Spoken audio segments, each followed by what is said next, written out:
सरलाई कर्पोरेट नेपालमा स्वागत छ। धन्यवाद। सर, नेपाल दूरसञ्चार प्राधिकरणमा आउँदाका कति योजनाहरू पुरा भए? नेपाल दूरसञ्चार प्राधिकरणमा आउँदाखेरिका हाम्रा योजनाहरू, हाम्रा प्लानहरू अलमोस्ट 80-90% कार्यान्वयनमा गएका छन् हैन।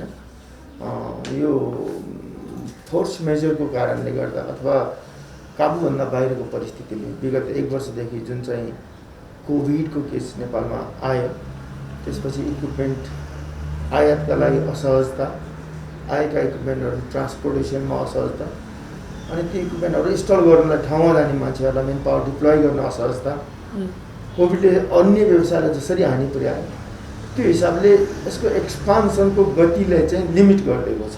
टेलिकम सेक्टरको एक्सपान्सनलाई चाहिँ हामीले लिमिट गरिदिएको छ। त्यो हिसाबले योजनाको हिसाबले मैले क्यारी गरेका, मैले कमिट गरेका, नेपाल सरकारसँग सम्झौता गरेका योजनाहरू सबै कार्यान्वयनमा गएको छ। धेरै जस्तो सम्पन्न भइसकेका छ, कतिपय सम्पन्न हुने केसमा छ, 1-2टा हामी वर्कआउटको केसमा छ। एमडिएमएस प्राथमिकतामा राख्नु भएको थियो, अहिलेसम्म पुरा भएको छैन नि? एमडिएमएस प्राथमिकतामा राखेको थियो। 1 वर्षदेखि कोभिडले हेर्नुहोस् त हामीलाई के हामीले एमडिएमएसमा डाटा सेन्टर कन्टेनरै एउटा चाहिँ चाइनाबाट बनेर आउनुपर्ने, त्यो डिस्प्याच हुन नसक्नु, त्यो कम्प्युटर आउन।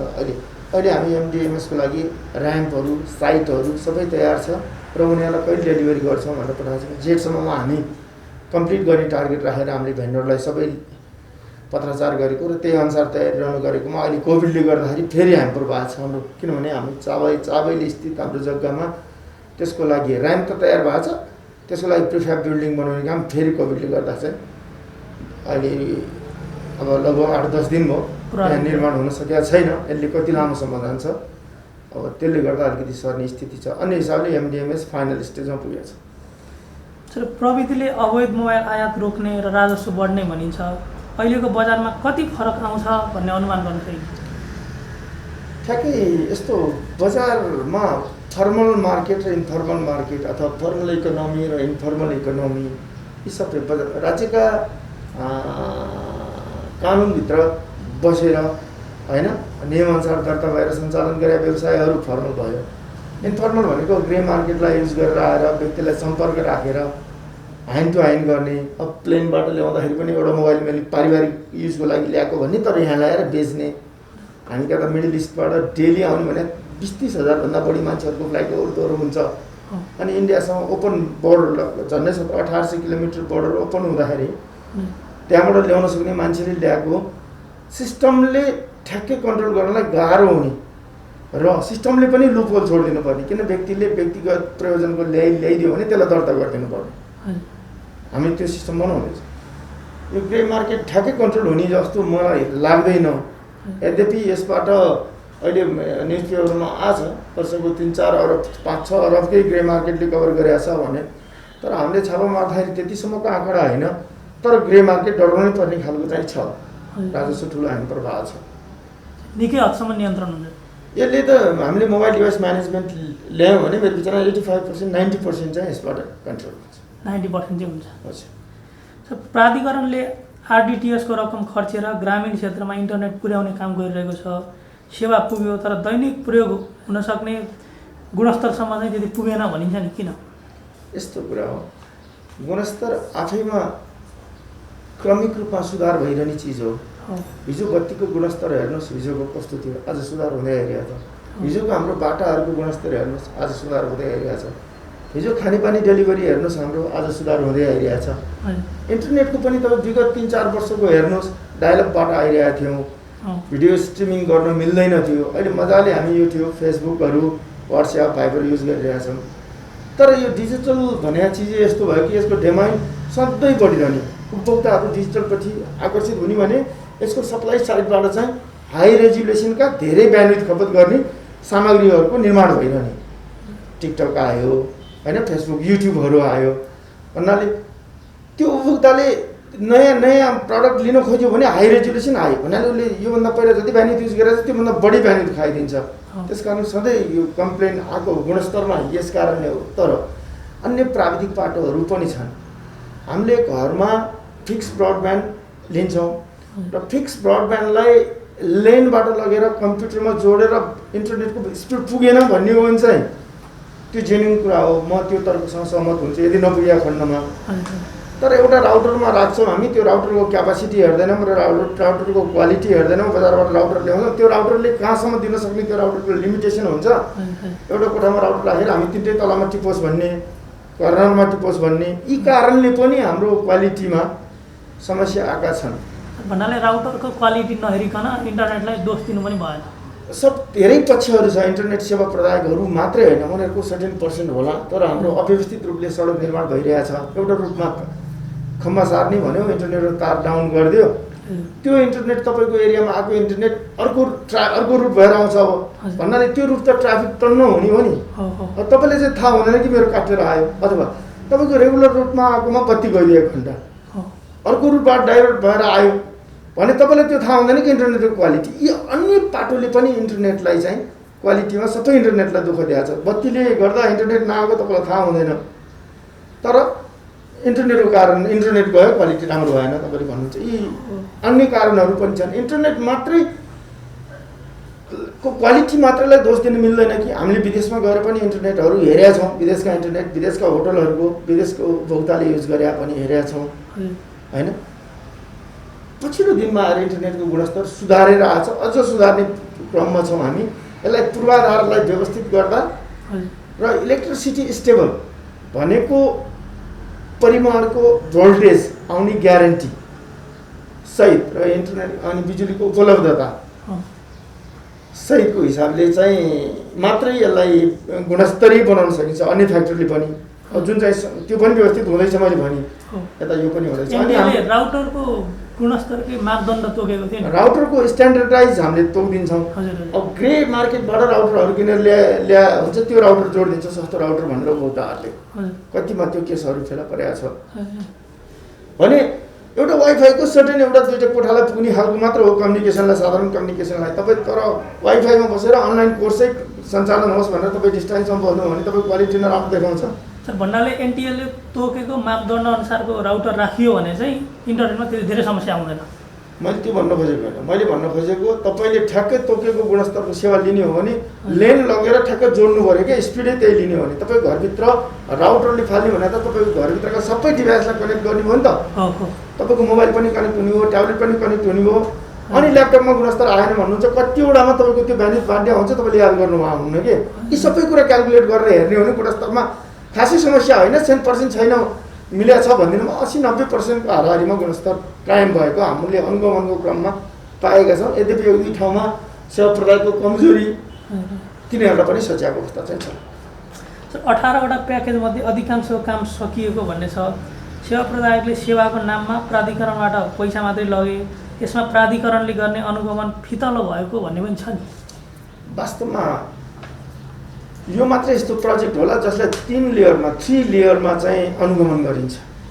एउटा थर्ड पार्टीबाट इन्स्पेक्सन गरिन्छ, उसले आएकोलाई हाम्रो कर्मचारी गएर स्याम्पल मोनिटरिङ गर्छ, फेरि उसको हो कि होइन भनेर। त्यसपछि सेवा प्रदायकको नेटवर्क अपरेटिङ सिस्टम नकमा गएर हामी टेक्निकल्ली त्यहाँ कनेक्ट भएको छ कि छैन, कति स्पिडको ब्यान्डेज फालेको छ, सबै हेरिन्छ। त्यसपछि मात्रै दिइन्छ। यसलाई पैसामा मात्रै हेर्दाखेरि, पैसाको परिमाणले हेर्दाखेरि त्यस्तो खालको आवाज आएको हुनसक्छ, तर ग्रामीण कर्णाली जस्तो ठाउँमा चाहिँ इन्टरनेट सेवा पुगेको कारणले त्यहाँको मान्छे लाभान्वित भएको र त्यहाँको मान्छेले मसित एक्सपिरियन्स सेयर गरेको, विगत ठाउँको मान्छेहरूले मोबाइल आउँदैन बरु इन्टरनेट आइरहेछ हामी कहाँ, अब इन्टरनेट हाम्रो कम्प्लेन होइन मोबाइल हो। यद्यपि उहाँहरूमा बत्ती छैन, बत्ती नभएको कारणले इन्टरनेट स्टेबल छैन, आफ्नो कुरा हो होइन। ब्याट्री अब रिपिटर स्टेसनमा राखेको ब्याट्री चोरेर लगिदिन्छ, 1 महिना 15 दिन लाग्छ। अफिसको मान्छेलाई त्यो चोरेर लगेको थाहा हुँदैन, हामी कहाँ आएन भन्छ क्वालिटी। यी कारणहरूले अलिकति समस्या केही ठाउँमा देखिया हो। यद्यपि नेपालमा यति छोटो अवधिमा इन्टरनेटको पेनिट्रेट ग्रामीण दूरसञ्चार कोषबाट नगरे भए ग्रामीण क्षेत्रमा इन्टरनेट भन्ने कुरा सपना मात्रै हो। भन्नाले कर्णाली जस्तो ठाउँमा चाहिँ भोइस राम्रोसँग नटिप्ने ठाउँमा नि इन्टरनेट चाहिँ पुगिसकेको छ, ब्रोडब्यान्ड इन्टरनेट पुगेको छ, मजाले इन्टरनेट इन्जोय गरिरहेको छ। मात्र के भन्दाखेरि अब सम्बन्धित निकायहरूले जस्तै स्कुल भयो, गाउँपालिका भयो, स्वास्थ्य संस्था भयो, यिनीहरूले एजुकेसन बेस आफ्नो संस्थाको उद्देश्य बमोजिमको काममा त्यो प्रयोग गर्यो भने भ्यालु सफिसियन्ट छ, काम हुन्छ। अब त्यहाँ भएका कर्मचारीहरू सबैले त्यो युट्युब र फेसबुकमा मात्र बसेर अनि इन्टरनेटको क्वालिटी राम्रो भएन, हामी सबैलाई पुग्नु पर्यो भनेर एउटा लिमिटेड ब्यान्डविड्थलाई त्यसरी हेर्दा कारणले पनि काहीँ आवाजहरू आएछ। यद्यपि यो ब्रडब्यान्डमा पुर्याउने जुन अन्तर्राष्ट्रिय प्रचलन हो, यो ब्रडब्यान्ड चाहिँ प्रत्येक नागरिकको नैसर्गिक अधिकार हो भनेर अहिले गाउँ स्तरमा पुगेको नेटवर्क र त्यो नेटवर्क बनाउँदाखेरिको दायित्व चाहिँ त्यहाँको लोकल स्थानीय मान्छेले जोड्न खोज्यो भने पनि जोडिदिनु पर्ने दायित्व सहितको नेटवर्क पुऱ्याएको भएर यो धेरै प्रभावकारी काम हो। धेरै यो आइटिओले त चाहिँ एप्रिसिएट गरेको काम हो, नेपालमा यति राम्रो काम हो ग्रामीण दूरसञ्चारबाट भने। र यो यसलाई खासै अब त्यो हिसाबले नबुझिदिएको, अनरिच डिजिटल डिभाइड कम गर्न नलागेको, गरिबले पायो अथवा नपुगेको मान्छेले पायो, अनकनेक्टेड मान्छेले पायो, एक दिन सदरमुकामसम्म हिँडेर जानुपर्ने मान्छेले चाहिँ इन्टरनेटको पायो। त्यो थाहा भएन कि अब यो युजलेस हो, आफै गइहाल्थ्यो नि हो त, कालान्तरमा 2-4 वर्षपछि आफै जान्थ्यो भन्नेहरूका कुराहरू हुने यस्तो खाले। हजुरहरूले कर्णालीमा इन्टरनेट चलाएका युजरहरूबाट चाहिँ कस्तो प्रतिक्रिया पाउनु? मिश्रित प्रतिक्रिया पाएका छौँ हामीले युजरहरूको, होइन। विशेष गरी गाह्रो साह्रो पर्दाखेरि इन्टरनेटबाट हामीले शिक्षा पठन पाठन युट्युब हेर्न पाएछौँ, बेग्लै कुरा हो। तर इन्टरनेटको स्टेबल चाहिँ ब्याट्रीमा भर पर्ने छ, कतिपय काम घाम लागेको बेलामा मात्रै इन्टरनेट आउँछ, हामीसँग सिटी सप्लाई छैन, होइन, त्यो भनेको छ। अनि चाहिँ इन्टरनेट बिग्रियो भने बनाउन टाइम लाग्छ। हेर्नुहोस्, डाँडा डाँडामा रिपिटर टावर राखेर लगाएको छ, चट्याङ पर्छ, त्यो टावर जान्छ। कर्णाली जस्तो ठाउँमा यहाँबाट गएर फेरि यहाँबाट प्राविधिकहरू लगेर बनाउन लाग्दाखेरि पक्कै पनि 8-10 दिन लाग्यो होला।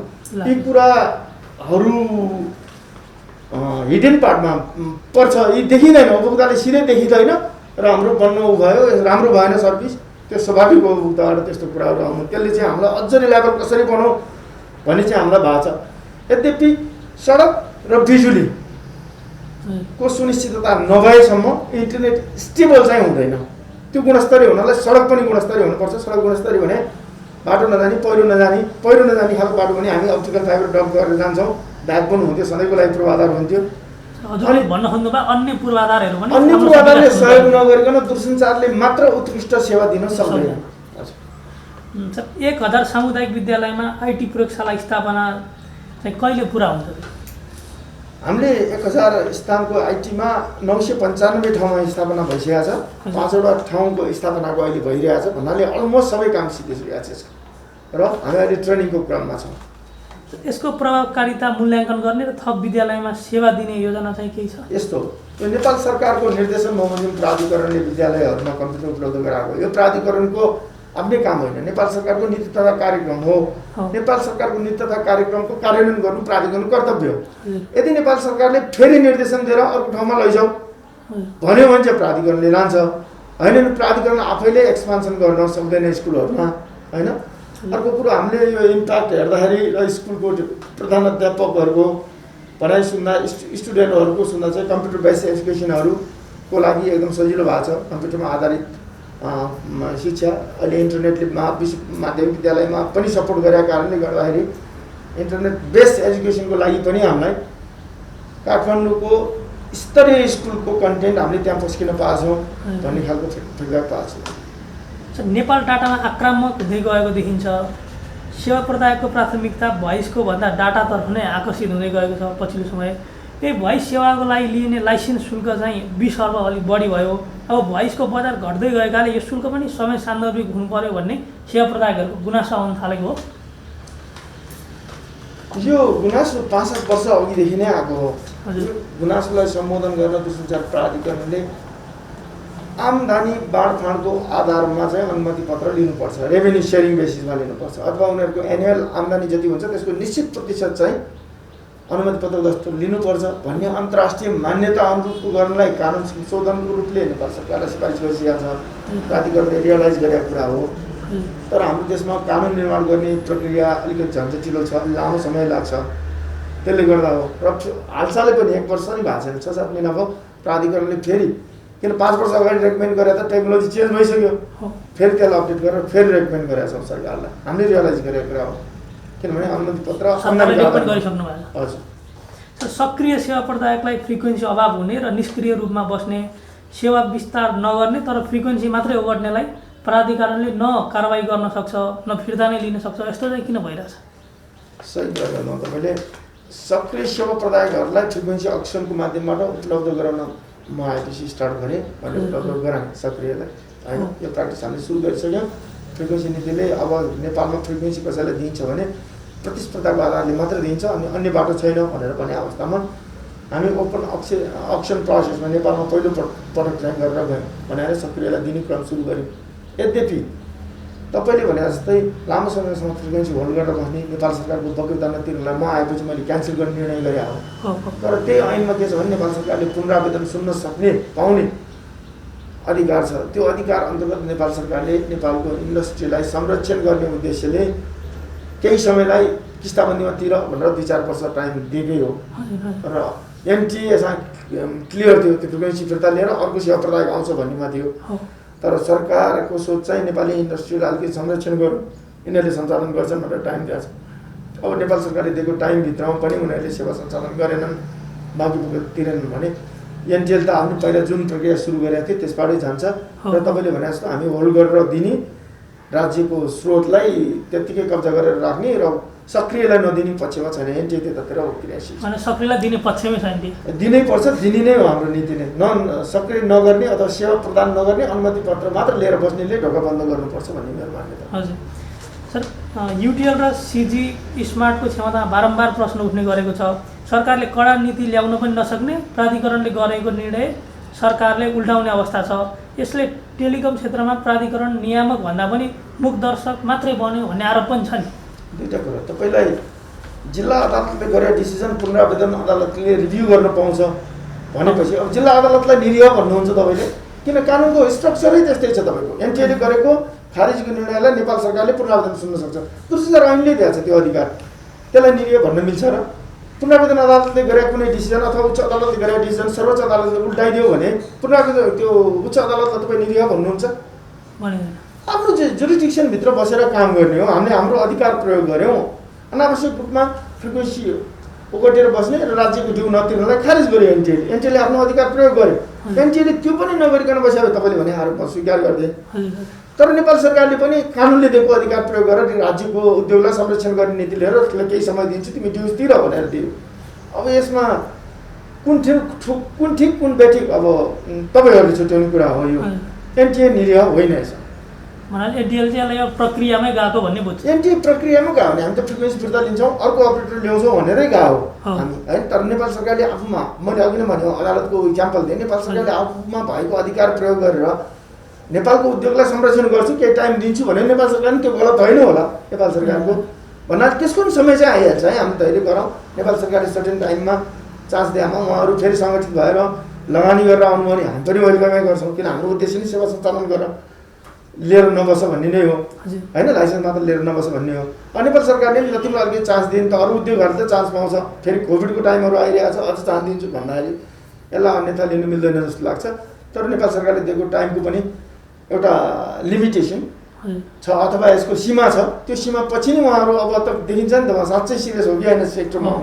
सिरियस हुनु भएन भने रेगुलेटरले पहिले चलाइसकेको छ कैँची, हामी कैँची फेरि स्टार्ट गर्छौँ।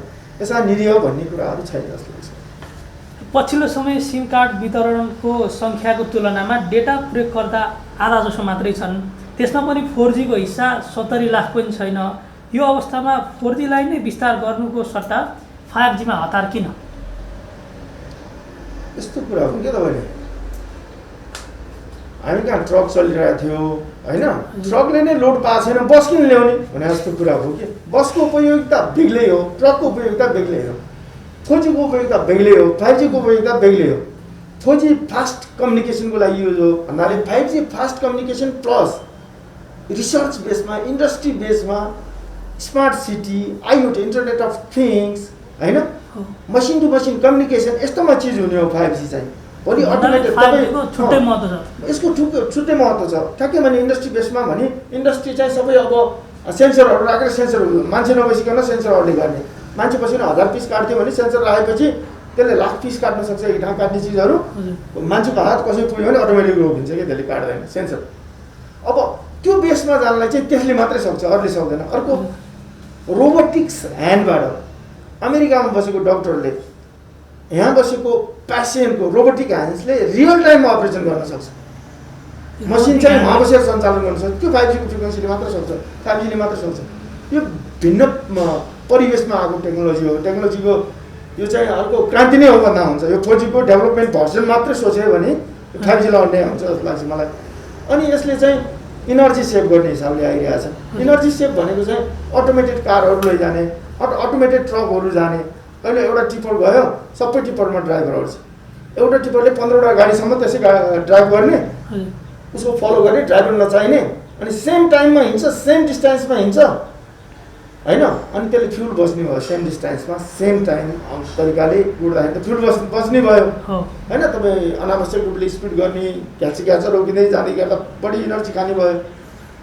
यस्तो लगायत इनर्जी सेभिङसँग हेर्न खोजिएको छ भने अर्को 5G ले चाहिँ इन्डस्ट्रियल चाहिँ एउटा औद्योगिक क्रान्ति नै हुन्छ भन्ने हिसाबले हेरेको छ। र 5G बिनाको स्मार्ट सिटी परिकल्पना गर्न पनि सकिँदैन फेरि हैन। एभ्रिथिङ कनेक्टेड गर्नलाई यसमा चाहिँ मसिन टु मसिन संवाद गर्छ 5G को कारणले। 5G लाई त्यसरी एनटिएले ल्याउनै खोज्यो भनेर हेर्नु भन्दा 5G लाई हामीले परीक्षण गर्न खोज्या हो। अरू देशले पनि यसलाई टेस्ट गरिरहेछ। हामी एकदम चलाखो भएर 5G को यसको सकारात्मक पक्षहरू के छन्, नकारात्मक पक्षहरू के छन्, हाम्रो इकोनोमीले धान्न सक्छ कि सक्दैन, टेस्टै नगरी कसरी भन्ने त हामीले हो। हामी प्रयोग गर्न आयो, 5G ल्याउनै लायो चाहिँ होइन, अहिले टेस्ट गर्न आयो।